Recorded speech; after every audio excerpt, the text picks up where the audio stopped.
My name's Anthony Pasquarello. I topped Yu-Gi-Oh! Nationals in 2011 and 3 YCSs back-to-back in 2012. Although I stopped playing in 2013, I've rediscovered my passion for the game through older formats and love sharing ideas about how to play. This is Yu-Gi-Oh! Masterclass. I'm by no means a Yu-Gi-Oh! Master.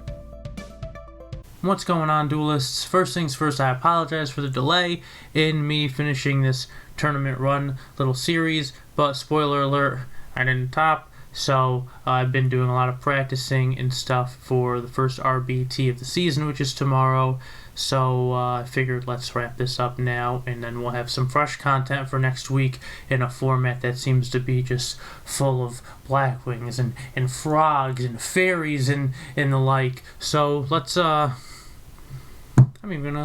wanna say Gladiator Beasts. They're not really like topping anything right now. I think they topped a PS5 tournament in Philadelphia, but I want to just sneak that in there because I think they're a little sleeper deck right now that are going to make some noise potentially tomorrow.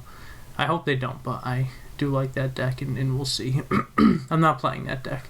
So I'm not playing frogs tomorrow. Let me get the cat out of the bag and say that is my first tournament in the past. Well, I think I played Blackwings in one tournament, but most of the time I'm playing frogs, and I'm not playing frogs tomorrow. Been in the lab with a good friend of mine. We're playing something a little crazy, so we'll see how it goes. But anyway, here we go. This is round 7 of Deck Devastators 3. I am 4-1-1, so I need to win both of these games and both of these matches, and I will top the event. So let's only show my hand. You didn't see that. So first things first, gonna Upstart Goblin here. I like Soul Exchange Kai's. It's a little greedy. Nice MST. We have a nice MST Gores play now. We could set up. We could just set the MST. There's a lot we could do with this hand. We could, wow, look at the greed. We could set Dupe Frog, which might get Kai's. We don't know what we're playing against. A little worried. I play Soul. I'm just going straight up for Soul Exchange Kai's. This is so risky. So risky. I don't really. It's a very weird play on my end, and it's nice that I've had like 3 weeks to clear my mind of this deck, because now I could kind of go back on it almost in a different light and look at it in a different way. So we Soul Exchange, they can pulse their monster back, so we just set a monster, and now they have 6 to R6 when we draw, so this basically just spaced their back row.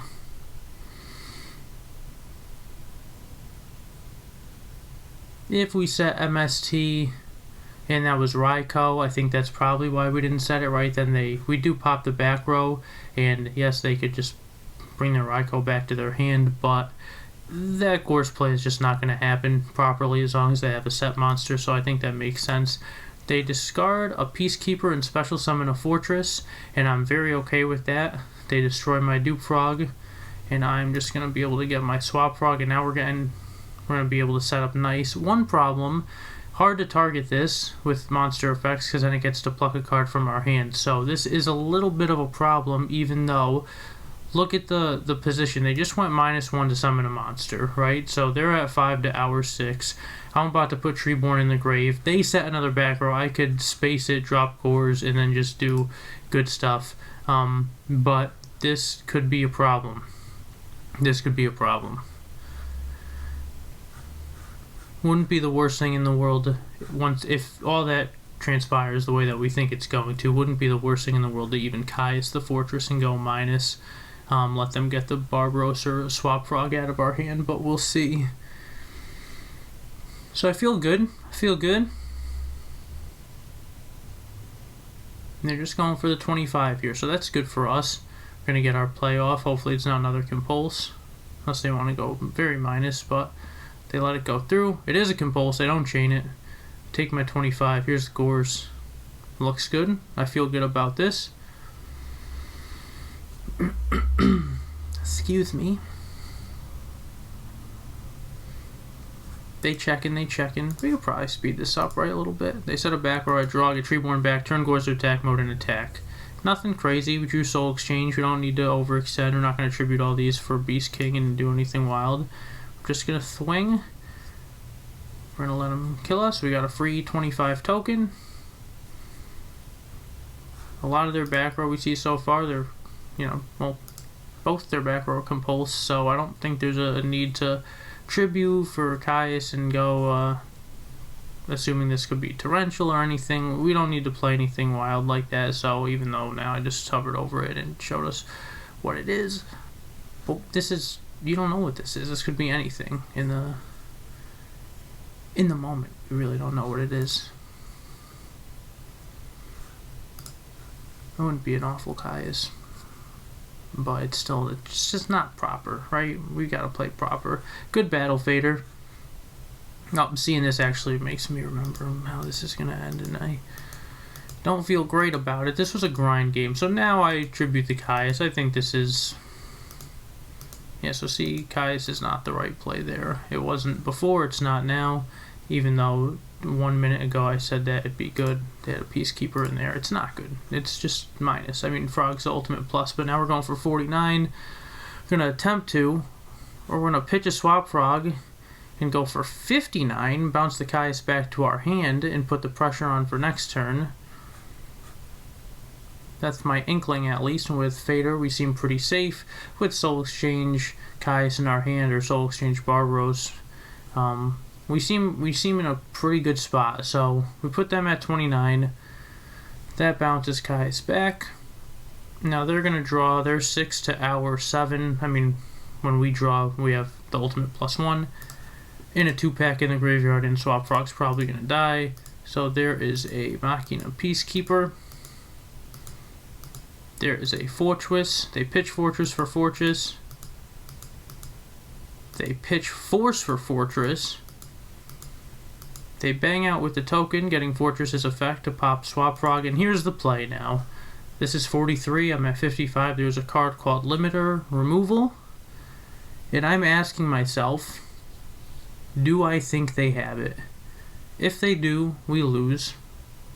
If they don't, we take the damage, and then we have a fader for whatever they try to do later in the game.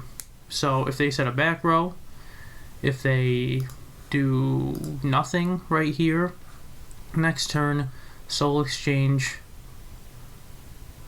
tribute this, Caius, remove this. I mean, maybe they have another Force, but we're looking okay. I think we still need to draw some Monarchs and whatnot, but I'm looking at this. Maybe it's a misplay, maybe not.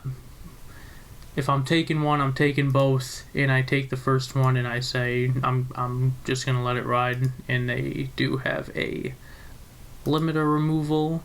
There is the weight, and that's the Heartbreaker.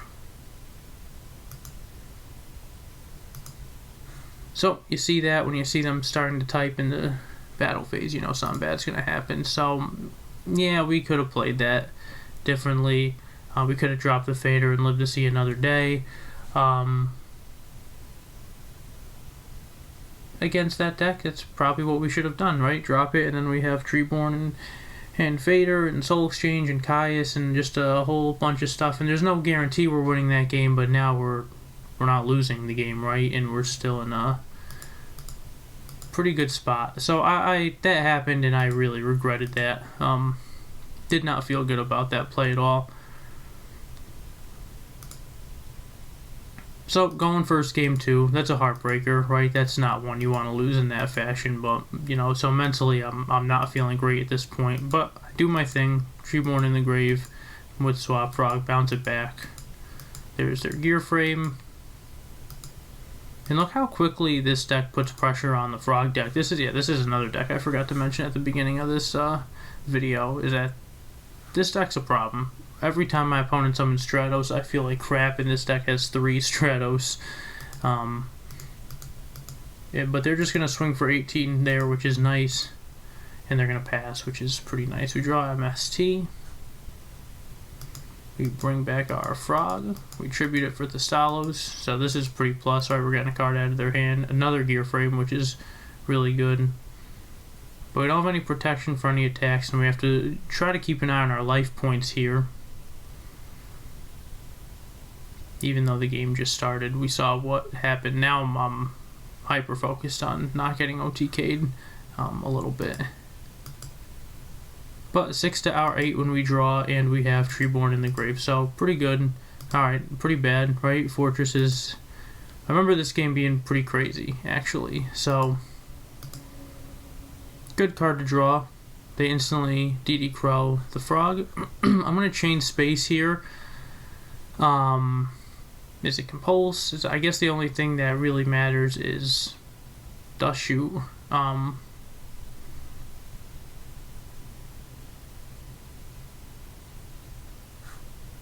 Questionable. Always questionable, but I feel like in this regard I'm always going to play that space because I want to get Chimera Tech. I want to do more stuff. I want to play the game. So if they have Dust Shoot, then they have Dust Shoot. But they have Crow for that. That's fine. I'm thinking. Chimera Tech is such a good out to this deck. Nice 2,000 here. Puts us in a good spot. I set the Treeborn. It's coming back next turn anyway, right? If we pitch it for Swap Frog, why give them the info? They set a back row. They pass. Oh, I am literally pausing the game. So I don't want to go crazy here. I do have 1-for-1. I can do block and stuff. They have another skill drain, so that's going to bring this right back down to 0. Which is kind of crappy.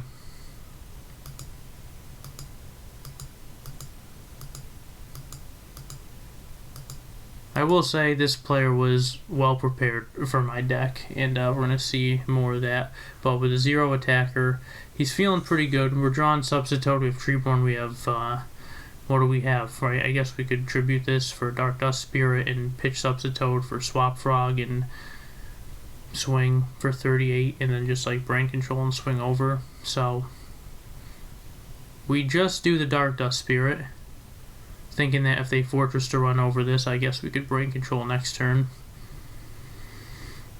And then Swap Frog's just sitting on the field anyway, so I 1-for-1 here. I pitch the Swap Frog. I don't like this play that much. I put Substitute in defense mode. I tribute himself. I get Dupe Frog with no effect. I don't love this a lot. Soul Taker, another great card. And they pass. Dust Tornado's great card to draw right here. Great card to draw. And we've only seen one Dupe Frog, so we could tribute the Substitute. But they set a back row, how convenient. And we draw the Dupe Frog, how convenient. So they're at 18, and a couple turns ago we were looking like we were going to win. Now we're letting them slowly crawl back in the game. Not going to turn these to attack mode and swing and hope that in 9 turns we're going to be okay. But look at the predicament, right? That back row was just like, just wanted to dust this and be in a good spot. And Dupe Block would have been pretty good. We drew Dupe Frog that we didn't want. We just drew a Fader. So now, like, they're setting back row, and we're just like, we were getting the momentum back, right? This is a good card to see. But our momentum is just like shot right now. We've completely let them come back in the game with back row. Heavy Storm's still a thing, but Cold Wave is the next best thing. So now we're forced to play something, right? If we draw another card that we can't use. But we draw a great card. We draw Dust. We set it and pass, and now the momentum is just... I still feel in control for the most part, but I don't feel great. I don't feel great. A Solemn, a Compulse, and a Raigeki Break. They're well equipped, you know, with skill drain. They're looking really good right now. We just need something. They summon Gear Frame. They use the effect. I say you have skill drain on the field.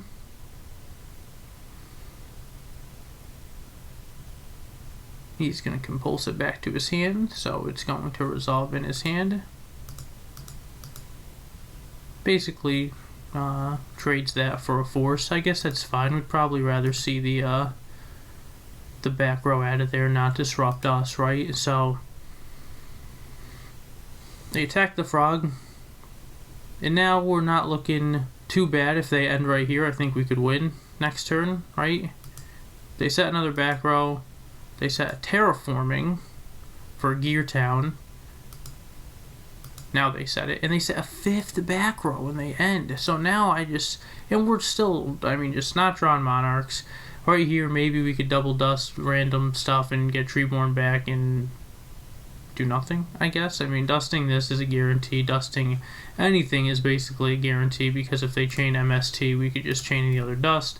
Unless they have a compulse or something that could pop this, it's still not a guarantee. It still kind of just forces a card. Not really what we want to do with these 100%. So, what would you guys do? This is playing out right now in real time, and I have a predicament on my hand, the same way I feel about it right now as I'm watching this. Yeah, Treeborn's good, but we're at 71. We have Dupe Frog, we have Faders. Fader activates and resolves in hand, so it will end the battle phase if he attacks, even with skill drain face up. So I don't do anything. I don't dust. I don't play crazy. I set a Dupe Frog and I pass. And now the momentum is in a weird limbo. This has no effect. He attacks the Dupe Frog. I'm gonna get a Swap Frog. Let's thin the deck and draw another Swap Frog. So everything's coming at the wrong time, right? This is just, now I'm gonna dust in the standby phase. I'm gonna go for a random one. He's gonna compulse. I'm gonna dust another random one. Raigeki break. Alright, so a solid 2 for 2. I'm gonna get my Treeborn back here. Now, I feel like Brain Control is the game-winning card, and we might just go for it right now. I mean, we have a hand full of cards that are not doing much. Even a Monarch would have a hard time getting over this. I feel like my opponent is now in a good spot, and this is kind of a stupid play, I think. This is kind of a YOLO play, where I just brain, go for game. They're thinking about it. That means they have something where I'm not going to win the game right now, which is unfortunate. And they're going to Raigeki break their own card on his field spell, which is nice. Don't have to kill anything. I'm stupid for saying. Well, he still killed his own card. I'm not stupid. Brought out Ancient Gear Gajildron Dragon. And that's a really nice play, because now he prevents himself from losing. He has a Big Mon on the field, still has a Solemn Set and Skill Drain, and now I'm like, ugh, we were gonna win. We were right there. We were gonna win this game. Like, what the heck happened? I have to go super minus on all my cards. Now I'm worried about limiter again. He has look at all the good cards in his hand still, and the Skill Drain in these. And now I'm just like, this is awful. This is so awful. And yeah, momentum is completely shifted. At one point, I was like, alright, we're going to game 3. That's fantastic. Now I don't feel great about it at all. He sets 1 back row, and I draw a fantastic card that I sided in, which was Lightning Vortex. I'm not going to say that's a sack, because of 4 or 5 turns in a row of just this, and Dupe Frog, and Cold Wave, and go for it. He Solemns it, and Solemn's a damn good play right there. Drops him to 900, and yeah, again, we're not looking good anymore. We went at first, we have 6 to their 7, and they're putting on the pressure. They're gonna brain, and they're going for it, right? They're going for it. That's 8,000. I take 25. Why do I take 25? Maybe to limiter if he I don't think he would, right? He would limiter now if anything, so I didn't have to take that 25. I could have just dropped the Fader. That was a misplay, I think, but maybe thought he would do it first for some reason, even though he clearly knows how to play the deck. He knows what he's doing. So we live. We live and we draw a Ryza. And that brain puts him at 100, by the way. That's huge. They're at 100 life points, and I'm like, alright, 100. That's all we gotta do is 100. We could do that. And I don't know how yet, but it's possible. It's possible.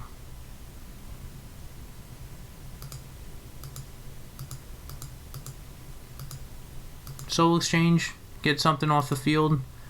Set Ryza, just protection. Nothing wrong with that. Now we're just trying not to lose the game. They hit the Fader. They hit the Ryza. That's the right way to do it. Treeborn is coming back anyway. They set another back row. We draw a book. And I pass, and now we see the game slipping out of our hands, and they swing over the frog, and I don't know if they have limiter, but I take the chance, actually. That could have been the end of my tournament. And they set a 4th back row. Alright, now, can we do anything with this? And I tell myself right here, and this is almost tournament altering, I tell myself, if I can Cold Wave Gores run over this, we could win the game. That's the win con now, right? We can't drop it on an attack, obviously. It's going to be game. I have to set this Swap Frog, set this book. This is coming back anyway. So I have to hope that they hit the wrong mon first. That a Book of Moon goes through. That I Cold Wave next turn, tribute for Gores and swing. That's the idea. So I set the Swap Frog, I set the book, no MST, no dust. We get out of there lucky, right? He's thinking, he goes to battle phase. Now this is everything. And he attacks the frog first. Maybe he thought because I set a back row, that was his time to do that, but that's actually the wrong play in this scenario. Because if he attacked Swap Frog first, I have to book. He attacks the Swap Frog again. I draw for my turn. I already have Treeborn on field. I can't get a second Treeborn. I can't get another monster on the field. I can't do anything. But he attacks the Swap Frog, or the Treeborn first, and now he's going to go to attack this Swap Frog. I'm going to book it. That goes through. His Solemn is gone. He Solemned a Lightning Vortex. And now there's a little tiny glimmer of hope for us in this game. We get Treeborn back. I'm like, this is it, boys. This is it. I play the Cold Wave.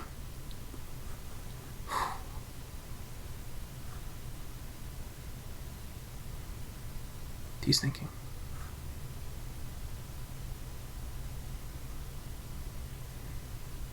He plays Legacy of Yatagarasu to draw a card. He plays Legacy of Yatagarasu to draw a card.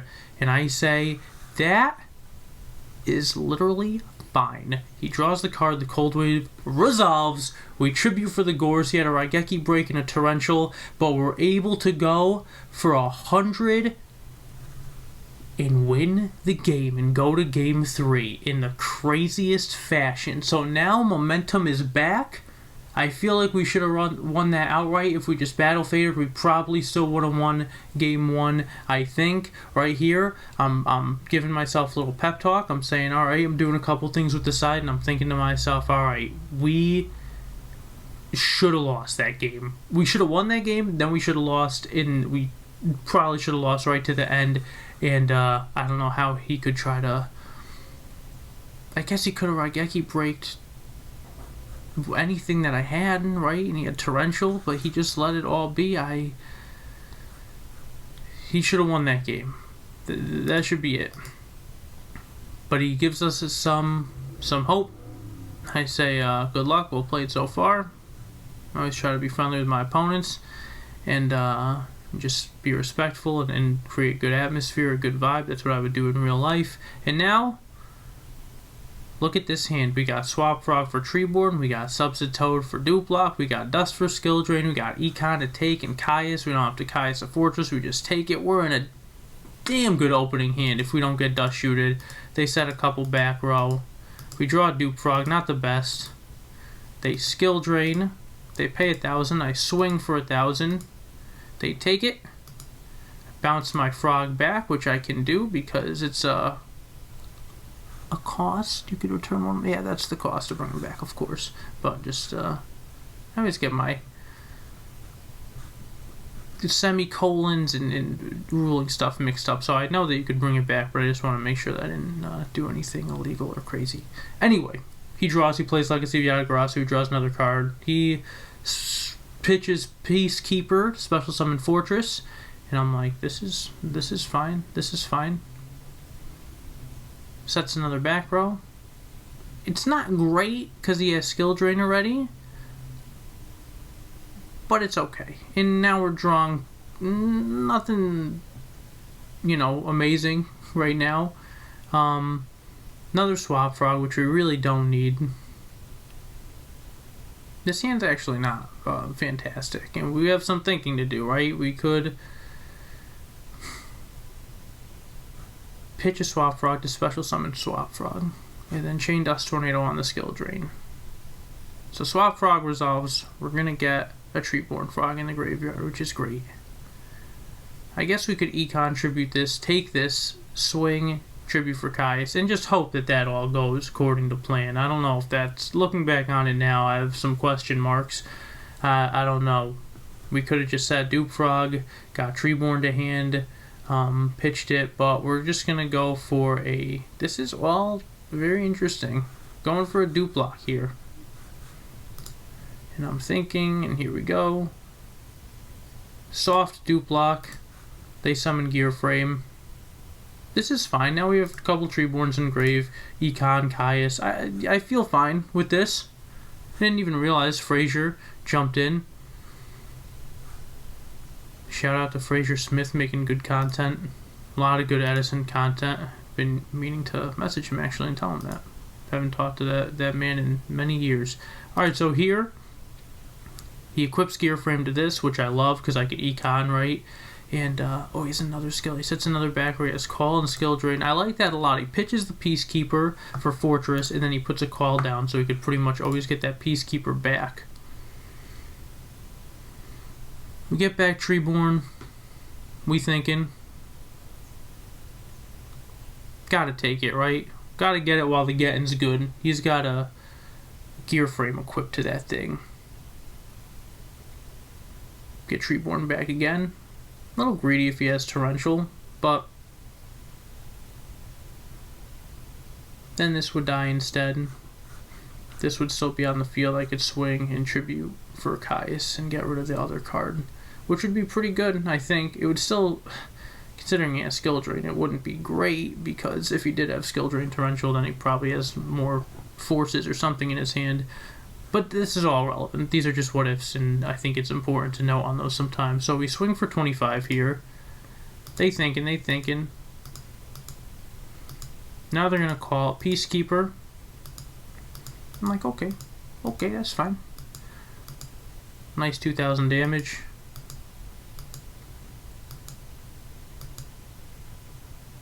They get Gear Frame.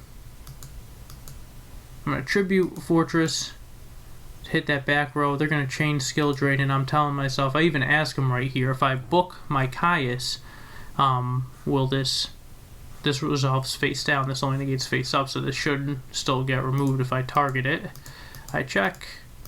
I ask. He says yes, so I do it. Now, here's the thing. I do that. I think that's the right play. I think we have to get Skill Drain off the field to keep our soft Dupe Block going and to draw Monarchs and Tribute Treeborns every turn. If we save the book and he Skill Drains, he has Gear Frame, which he could summon and it would get negated, but the second he puts one Skill Drains on the field, we're just shot, right? We already dealt with one. One Dust is gone. Maybe I let him keep it on the field, but, like, I didn't think that was the right play. I'd rather have my Dupe Block.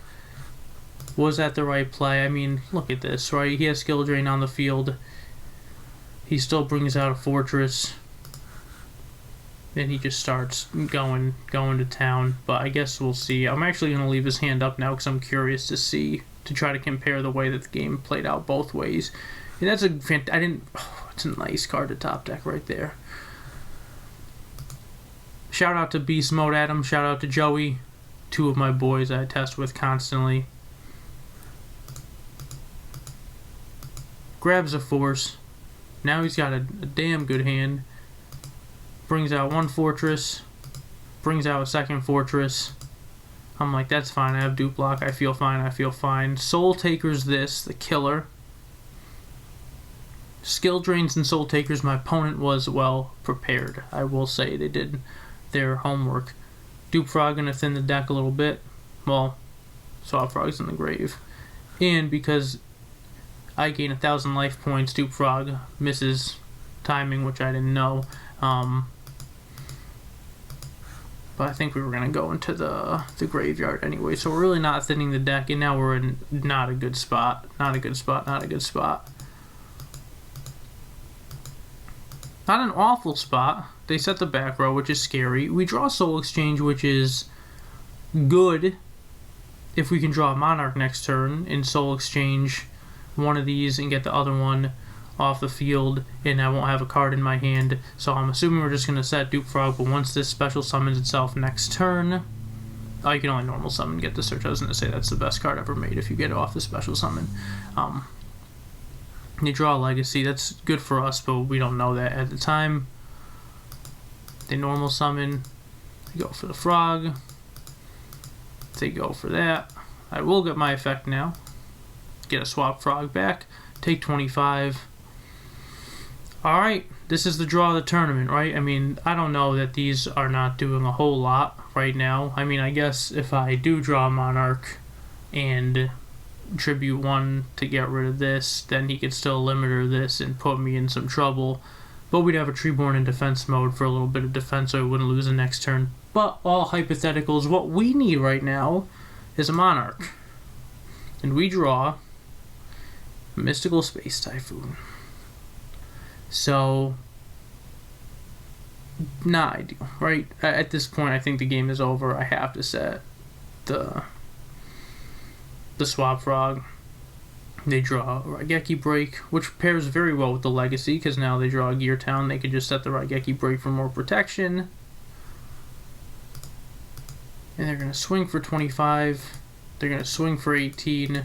And they're going to swing for game, and I have nothing I could do to that. So let's think, if we left their skill drain on the field, they still would have had, let's see, you know, how did we end up drawing after that? It was pretty bad, right? So skill drain or not, I think they were gonna win this game.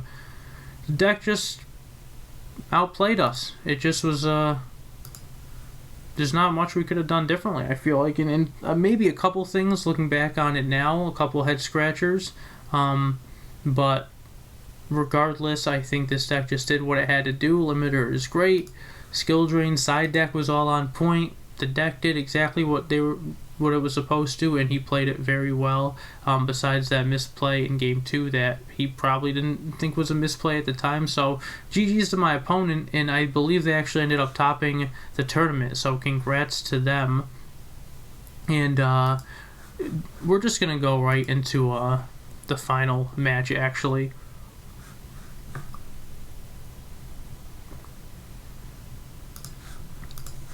Because it was very short, it's almost not even worth getting into, but I'm still gonna do it.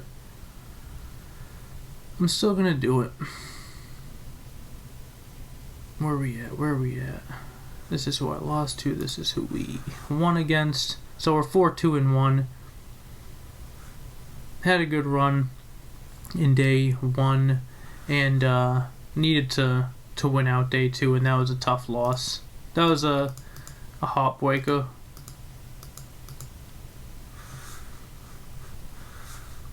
But no reason to write anything off here. My opponent is playing what looks like a zombie Teledad kind of variant thing. They set a monster. That's great for us. They don't set any back or anything. Playing it slow. Nothing wrong with that. Favorite turn 1 play. We have a great hand. Great hand. I'm just going to summon. They're going to Foolish. They put a Plague in there. They summon Greffer. They use the effect. Pitch Krebons. Send Mally. So I'm just looking at this like, alright, that's all just, unless you have Dark Arm or something, you're just going for game right now. 1728, and like 28 is only 73, right? And I mean, this is 85. So unless you're just going to go for it right now and you have Dark Arm, then like you got it. But I don't know, pitching a Krebons is pretty minus with the Greffer and Foolishing the Plague and not making the level 8 and all that stuff. Just an interesting play. Also, setting a Solemn in the dust chute doesn't leave anything in his own hand to pitch with Wing Blast. So I top deck heavy, but he's still going to get a dust chute off. And we have Econ. We're just in such a good spot right now. We're never going to have to attack over this. My opponent is thinking they put the Swap Frog back. My opponent was very, very nice. I think that's probably the worst card they could have put back. I think the Monarchs are just very good in this scenario. So I Econ in the standby phase. I get back my Frog. I try to get that last back row out of there. I'm happy I do. I get the last card out of their hand. I run over their only monster. So they went first and they have 0 to our 5. Yes, they have a Synchro in the grave. They draw a dead card that's super dead against us. And they just pass. And first I swing. And then second, I think we probably soft dupe block. Bounce that back first, and now we're just in complete control of this game, and we're just the Stalosing, and exactly what this deck's supposed to do.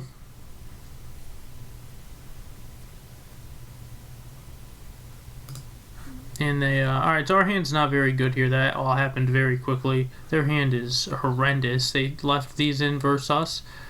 Which sometimes we side in traps, right? So that's fair, but both against no back row is going to be pretty rough. Teleport, Mind Control, Solomon, Krebins. Like, Mind Control, Krebins is good, maybe make an 8 at some point. I Soul Exchange to try to tribute this and get dupe block out early. He Solemns it, and so I'm just going to put Reborn in grave and bounce it back and end my turn. And my opponent,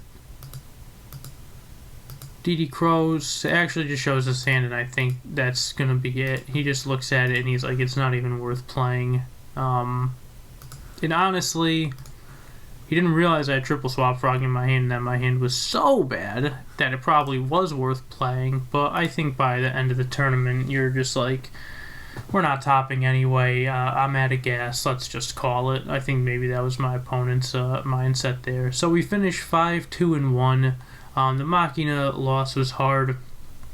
All the losses were hard. I mean, the hero draw was unfortunate, and the Norlaris deck loss was unfortunate. But I'm very happy with this classic Frog build. I still think it could get there. I don't think it's going to get there tomorrow. I think the tournament could be just like loaded with Frogs. It seems like they're just insane. And I actually did commentary with JGFW in Beast Mode on one of Beast Mode's the tournament that he threw last week when RBT got delayed for a week because of technical difficulties, and I think that was a blessing in disguise for a lot of people. But shout out to Beast Mode and Joey for holding that tournament down and throwing a spur of the moment tournament just for all the players that were chomping at the bit to play some Yu-Gi-Oh! And yeah, I played in that. I played Black Wings and I got destroyed in the first round by Fairies, and I didn't feel good about the Black Wing deck. I didn't really... It was just not... Sometimes you gotta like feel it in your heart and be like, this is what I want to play, and I wanted to, and then like the deck we're playing tomorrow, my friend and I, shout out to Scully, the deck we're playing tomorrow, that's really what I wanted to play ever since we talked about it and I was getting ready to play it. So I was just like, oh, now I gotta play Black Wings, and it just didn't go well. So that's fine though.